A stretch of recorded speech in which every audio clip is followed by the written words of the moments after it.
This is VOA News. Via remote, I'm Marissa Melton. Thousands of unaccompanied children crossing the Mexican border into the United States have quickly reignited the contentious immigration debate in Washington.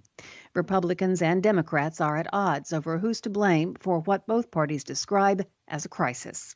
House Minority Leader Kevin McCarthy led a group of Republican lawmakers to the border Monday to condemn policies of Democratic President Joe Biden that McCarthy said have opened the border to unfettered illegal migration. McCarthy told reporters at the border in El Paso, Texas, quote, "The security of our nation and our border is first and foremost the responsibility of our president." He said this crisis is created by the presidential policies of this new administration. Upon taking office in January, Biden stopped construction of the border wall championed by former President Donald Trump and has advanced what he says are more humanitarian immigration policies. The Biden administration has stopped short of calling the influx of migrants a crisis, instead calling it a challenge. The migrants included nearly 30,000 unaccompanied children in February alone.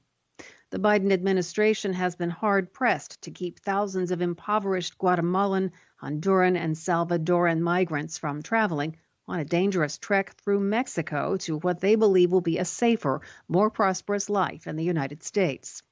The children are being kept in makeshift facilities at the border. They're already at 94% capacity before they can be sent to relatives already living in the United States or to vetted families willing to take care of or adopt them. On Sunday, House Speaker Nancy Pelosi told reporters the Biden administration is trying to fix the broken system that was left to them by the Trump administration. This is VOA News. The U.S. Senate has confirmed New Mexico Congresswoman Deb Haaland as Interior Secretary. This makes her the first Native American to lead a cabinet department.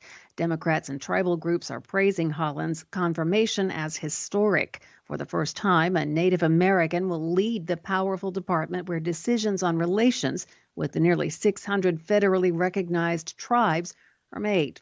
The Department of the Interior also oversees a host of other issues, including energy development on public lands and waters, national parks, and endangered species.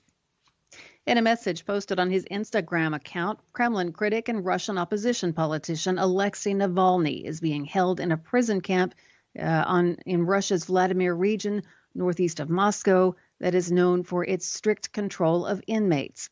Navalny's precise location had been unknown after his legal team said last week that he had been moved from his previous location. On Monday, Navalny confirmed he was fine and being held at the IK2 Corrective Penal Colony in the town of Pokrov, about 100 kilometers east of Moscow.